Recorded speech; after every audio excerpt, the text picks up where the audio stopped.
Now, this Odin, this charge inside of you, this god, Odin, what he's trying to do is he's trying to he exists within all the people who are assertive, who are ambitious, who are exceptional in these type of ways, who are willing to push against the mob, willing to push against, you could say, the sort of gentle, calm village of society towards the, you could say, conflict resolving parts of society, the parts of society that suit priests and women and children, the parts of society where you don't want everybody fighting together, you don't want everybody going status jockeying, you want everybody to kind of relax and remain equal and sharing everything, and together this sort of feminine realm, this realm of the village, this realm of civilization. But of course Odin was not interested in that realm. He didn't really appear to those people. He wasn't really the god of the masses, the people, if you will. He was actually the god of the exceptions. He was god of the outcasts, the people, the men who had a crazy high testosterone and were sort of criminal and had to be kicked out so that they go find their own thing. These were usually what the Vikings were, men who were kicked out of the old village. The kings who had to see things from, like, you know, the king who had power unrivaled among everybody in the village and had to see things differently and make decisions that couldn't possibly be made by the people and whatnot. The warriors who had to fight and take on the world and think in terms of massive competition and risk and death. This urge inside of the warrior to say, I would rather die than be a slave. I'd rather die than be low status. This urge inside the warrior that screams towards ambition and whatnot. The artist, the shaman, these type of characters who want to attack the everything about the truth and everything about reality until they break free from the mob and create something new, they pour something out of their soul that is absolutely fresh and real, this ambitious energy that comes out of these type of people. Odin is that energy that screams inside all of them. It's the frenzy that makes them seem like a crazy person within the context of the village, but actually leads to this incredible ambitious creation and ability to change their destiny. And of course Odin was the god of weird. Odin was the god of destiny. Odin was the god of creation. And of course, what's so fascinating about this word, weird, the original origin word, is that when the Christians came in and formulated a religion for the village, formulated a religion that is based on placating the society and made it a universal religion, they of course began to demonize Odin. They began to demonize these exceptional people, and they began to demonize this, and they actually took the word weird and they turned it into the modern English word weird, which means strange or freakish or outside or unusual or dangerous, the strange exceptions. And they said everybody should be in the middle, everybody should be placated and normal, everybody should be among the village. Our morality, as Nietzsche would say, is the true morality, instead of understanding that there's a small exception who have a very special relationship with reality, a very magical relationship with reality that puts them beyond good and evil.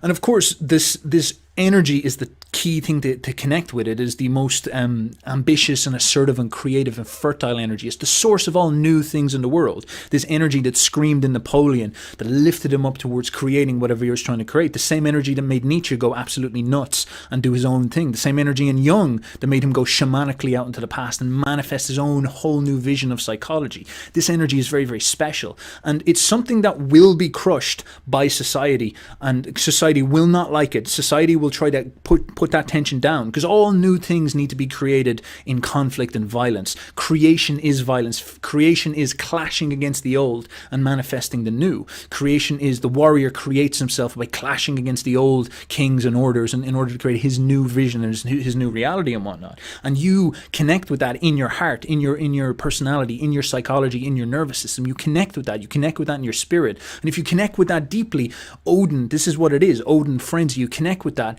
You bind your words to this. You give your words to Odin. You align your words with this energy inside of you. And Odin does what he does, where he lifts you up into the position of exceptional status, which is actually what he used to do with the warriors who he favored, the warriors who were coherent enough, who were brave enough. He would lift them up and bring them into this eternal paradise of Valhalla, where they could be warriors forever. They could be purely chads among themselves, the ultimate gym bro paradise and all this type of thing. And it's a beautiful and very coherent and interesting way of looking at things. Now, this is not just exclusive to the Norse. I'm not trying to say that we all have to convert to feckin' Norse paganism or something like this. I'm saying that you look at what was going on there and you see this psychological relationship to the emotions that the pagans were orchestrating, and you start to see it everywhere. And you start to see it actually related to words everywhere as well. You see all over the place these types of patterns that suggest this very, very special way of looking at words and truth and emotions and psychology and ambition and energy. The Romans worshipped Mars. Mars was the god of war, the god of will. It was the exact same sort of impulse inside of them. It's literally, you could say, assertive, ambitious, crazy testosterone personified. That ability for you to break free and assert, that type of energy. And they deified that psychological reality as the god Mars, the same as Odin has that sort of frenzied power about him too. Now, the Romans also took the word of virtue and connected it to this ability to face reality. Virtue, before Christianity came along, literally meant virile ability to assert yourself upon the world. I've talked about this before. And this was this bonding between all of this stuff. And Nietzsche noticed that the nature of the Romans was so much more admirable than almost any other place in the world, specifically because of this bonding and connection they had through Latin to this idea of virtue and straightforwardness and directness, and you could say martial energy and whatnot. And he called this the Roman style. You can think of this like Julius Caesar. He doesn't write this big, long, abstract, theoretical, conceptual book about how he conquered something and all this type of stuff. Instead, he comes in with Veni Vidi Vici, which is I came, I saw, I conquered. It's punch, punch, punch. It's very direct, very masculine, very assertive, very to the point, very charged. Every single word there is just absolutely echoing with power, because of course he actually did it. All those words are backed by the strongest proof of work you can imagine, because they were created by a conqueror, by a man who went out and did it. And this is the only thing that gained respect in Rome. So it might not have been the most beautiful and gorgeous and decorate and baroque use of language, but of course it had charge, it had power, it had balls. And fundamentally, this is what language needs. This is what words need to be real. The Spartans were the same thing. Watch the movie 300 and you'll see this exact way of thinking manifest flawlessly there. You see the Spartans and they're always saying very, very Chad stuff. Like, for example, Xerxes saying, get down on your knees. And he's like, well, from killing all your men, I hurt my ankle. We will blot out the arrows. We will blot out the sun with our arrows, Spartan, if you do not surrender. And it's like, well, we will fight in the shade. Spartan, quick, put down your weapons and you will live. Okay, Persian, come and get them. And it's all this really laconic punching. There's another one with Alexander the Great's dad, who said to the Spartans, if I come down there, I will defeat all of you. And the Spartans sent back a letter with one word, which was if. And the Spartans were those type of people. They were called the Lacedaemonians, and they were fully into this idea of don't say anything that you do not back up, you do not mean. Everything. Our words are not fiat. Our words are the most heavy-backed Bitcoin you could imagine. This is all gold. Everything we say is gold. And we look at them through history and they echo with profoundness. We look at 300 and we're like, that's manliness personified. They're all naked, oiling themselves up and saying, like, literally every word is this perfect one-liner. And they're all absolutely powerful and amazing and whatnot. This has turned into actually our modern word for this. We call it, from Lacedaemonia, we call it laconic. Laconic speech. Punchy, to the point. You know, not dicking about, actually getting serious and down. And this is all about connecting with that charge and realizing that this ambitious part of yourself is tension and conflict orientated, and it's really geared towards this. And when you connect with that and allow it to connect with your words, everything gets a psychic charge. This is also the Nietzschean way of doing this. Nietzsche loved this so much that he tried to write aphorisms all the time. Make all of his words compressed so they're almost vibrating with power, write them out as aphorisms. I would like to say in 4 sentences what most people say in one book. No, not even in one book. This is this true essence and this true energy. How do you give your words body is the ultimate question. Now, a lot of people will be asking, all right, Steph, well, you're being a jargonized Steph. You're being nice and abstract, Steph. What's going on here, Steph? Information, Steph. Is this how it works? Noggin-ist, Steph the Noggin-ist. I'm like, please, gentlemen, please just don't be abusing me and whatnot. How do I actually do this? So there's a couple of ideas, which again comes back to some very fascinating etymology. One of the simplest things you could think is modal verbs. I learned this from teaching English, that we have these things called modal verbs that fuck up most of the people who don't speak English. And modal verbs are words like will, should, must, might, could. Okay. Now, there's a fascinating thing about modal verbs is that they're used to articulate certainty versus uncertainty. And what is most male of all is order, is certainty, is firmly creating certainty. There's a chaos of a world, and you, like a laser beam, come in and create certainty and order and whatnot. Now, in your words, if you're using a lot of modal verbs that are geared towards uncertainty, should, could, might, maybe, this type of stuff. You're using a lot of this. This is very uncertain language. It's very flowery. It's very up in the air. It's very, it's very baseless. It's very fiat. Whereas if you're using must and will, those are very firm. They're very, very heavy. They're very, very powerful. They're very backed. Because if you're saying, I must do this, and of course you mean it, and you will do it, therefore, that's like as heavy as it can get. That's got balls to those type of words. So if you notice, and I've often found this in myself, you'll do stuff like your friend would say, oh, we should meet up next week. And you're like, yeah, I might meet up with you next week. Yeah, we should, definitely, yeah. And then you don't meet up. You're just after having a conversation that was complete bullshit. Just complete fiat. Total fiat conversation right there. Completely nogginist, completely blather jargon and all this. Oh, you see this all over the internet right now. Oh, we should do this with society. We should do this. Society should be this way. We might be happier if society was this way. We could be so much happier if society was this way. All up in the air, flowery stuff. But what about we will do this to get that, to make society change this way? I will do this, I will do this, I will do this. There's none of that. No one is ever talking about that. No one's ever talking about, here's what I'm going to do in order to solve the problems. Said, hey, guys, please listen to me. We should, blah, blah, blah, blah.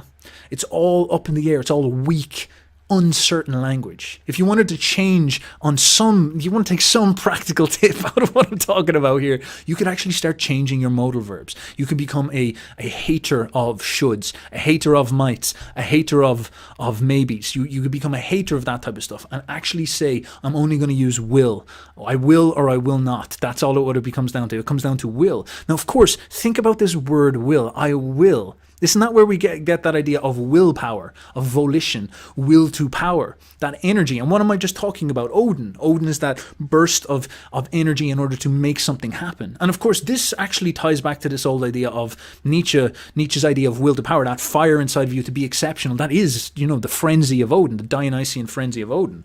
And this whole word will is so crazy when you start to cross-compare it to other languages. For example, will is how the English people use the future tense.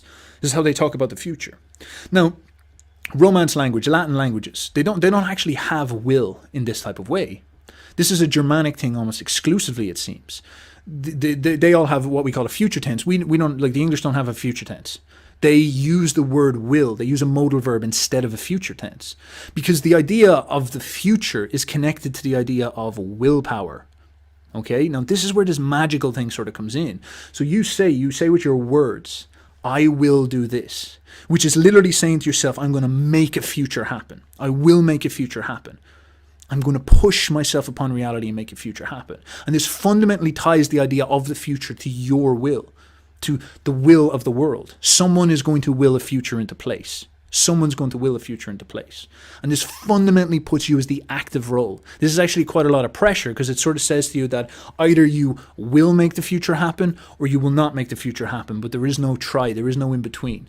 Either you will do it or someone else will do it. Will is going to happen. There's this conflict of all these type of wills going in. And this is so fascinating because, again, it pulls you down into the body and connects you with those strong, passionate experiences, frenzy, Odin, Mars, the ambition within you, whatever you want to call it. And it drives you in this type of way. It's foundational. It's very straightforward. Either you will trust that and you will go for it or you will not. And what this does is that it really, really conflicts the difference between ideology and concepts and nogginism and talking and should and all these things that happen in the pretty village among priests and women and children and uninitiated men, where they have all these ideas and all these ideologies and all these opinions and all this type of stuff. There's no body, there's no connection. Like Jung would say, there's no ability for you to go into the body and connect with the passions and the emotions and the psychology and actually allow yourself to release that upon the world. It's all fiat, no Bitcoin. It's all fiat, no Bitcoin. And what you want to do is you want to think to yourself, how can I create myself out of will? How can I connect myself as firm as I can to willpower, to that inside of me, that desire for me to assert, a desire to me to push upon the world? And of course you might answer, why was I never thought this? Well, of course, this comes back to that old problem. The bookworms, the priestly types, the jargonites, the nogginists, they are the people who are going to sit around in the village. They're not going to be the people who have enough will and enough energy and enough desire to go out and take on the world and risk and go and assert themselves and go out and find Odin among the forest and the trees. They're not going to do that. They're going to sit around the village and they're going to project. They're going to not have any of this will. They'll have no connection to this fire in their belly. And so what they're going to do is they're going to start to chant out their fiat. They're going to chant out their jargon and their nonsense and their information gathering. And there's no tension inside of them. There's no connection with them. They'll be like, the celibate, no, completely castrated from the realm of the body. And they'll churn out all this information. And they'll be an information guy. And it's like a disease. They're spreading their information guyism to you.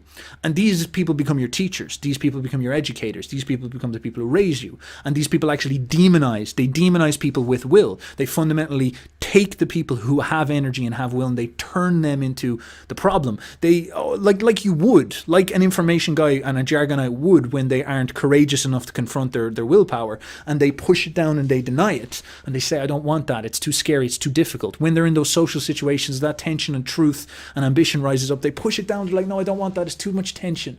And then because they push it down, it's like they're denying it, and then they have to start to hate it. Because they've denied it, they must start to hate it. And so they'll start to demonize it and call it Satan and stuff like this. Just like Odin went from being the chief god of the Norse, but when the Christians came in, he turned into Satan. Satan in the Bible never looked like what he looked like when he showed up in Northern Europe. He started to look and act an awful lot like Odin, wandering around in the trees. Same in the Celtic lands, Satan grew horns and took on these type of characteristics when they came into Europe. He's not like that in the Bible. He's just the adversary in the Bible. He doesn't have these features in the Bible. These are things that were adapted and morphed as these people swarmed into Europe and whatnot. It's a very fascinating thing to see that. And of course, it comes down from this denial of the instinct, pushing away of that frenzied part of yourself, that ambitious part of yourself that makes you will yourself upon the world and attack the world and do things that are exceptional and strange and maybe even conflicting and dangerous and outside the norm.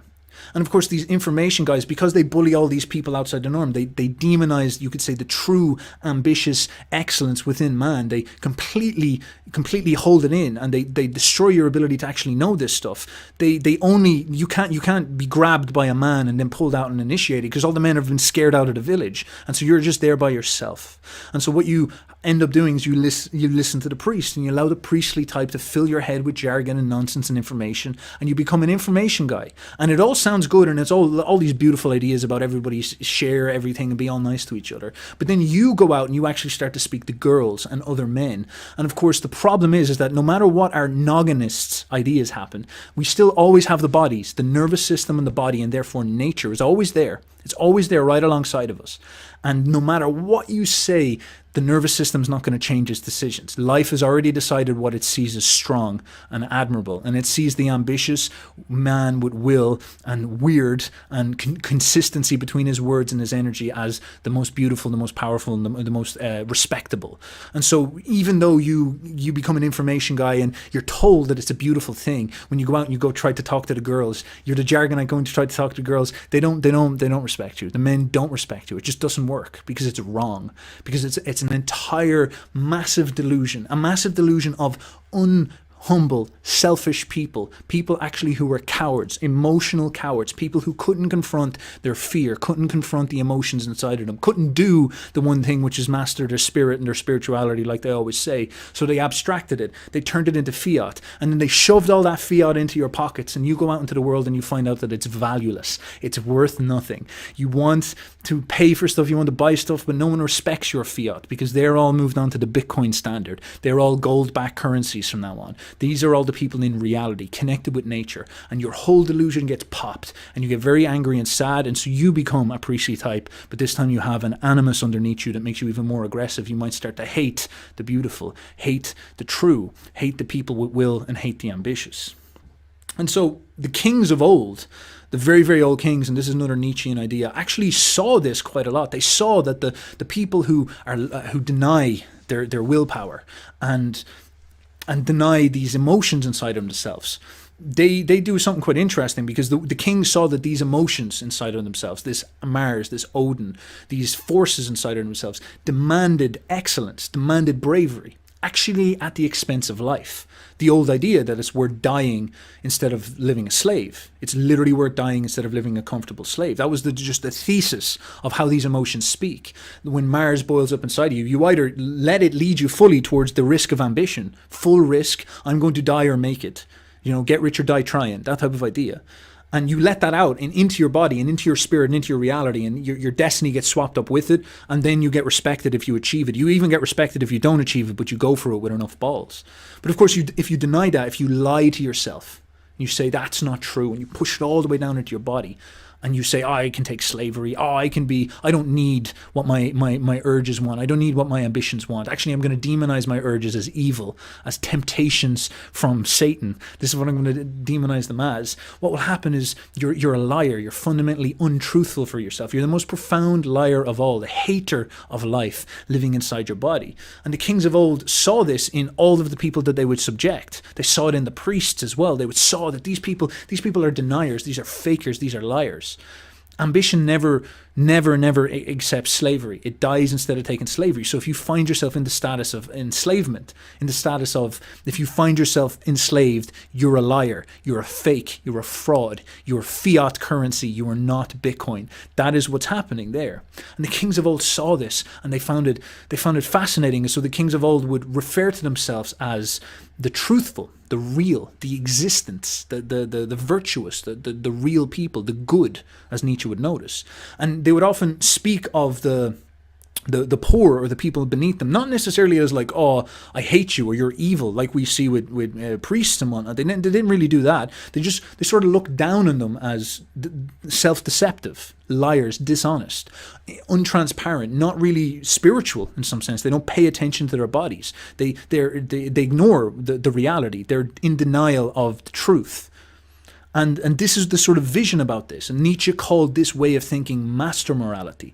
And we don't want to think of it, it's too loaded to say master versus slave, but think of it on an emotional level. It's not, I don't want to be like, Chad masters, I've got the whip and you don't, nothing like that. Think of it more in terms of like bravery and the ability to embrace and hold on to bravery and follow that ambitious emotion. And how beautiful and true that is. Like Leonidas in 300, like he's not like Xerxes, he's actually the dude who dies, but because he does not die a fucking slave, we all respect him, maybe even more than Xerxes. This is the sort of thinking, it's like that spirit inside of you. Do you have that spirit inside of you where you're willing to stand up and assert that ambition and assert that will? And of course, most people won't, and they'll never change because it's too scary and too hard. So what people will do is push all this down and start to rationalize, and they'll create religions and they'll create ideologies and the most beautiful, nice sounding ideas of all, but they're all fake. They're all a lie. They're all fiat. And what you need to do in order to break out of this is realize that that's what the Matrix is. The Matrix is the abstract projection of all the nonsense coming from the jargonites collected together, that you grow up within the education systems, be it churches or priests or schools or whatever it is now, modern stuff, whatever's going on. That bubble of concepts floats around you and brainwashes you into being weak like them and being a liar like them and denying life. But your initiation is when you break out of that and connect with your emotions and dignify your emotions. Don't surrender to them and become some type of animal that is not in control of them. Work with them. Work with them like you would work with gods. Reason with them. Try to understand them. And then trust the ones that scream at you to do the crazy, courageous, brave, powerful things that assert you towards winning. And you will find yourself going on a very interesting destiny. Maybe even the act of trying, where you take these risks and face these fears and actually let your ambition out, might lead you to show up one day to these people that you used to talk about and try to get respect off. And there'll be something about you. You'll have this charge, this energy, this proof of work in your body, in your nervous system, not in your words, in your nervous system, where you can say the simplest things, but people will respect you for it.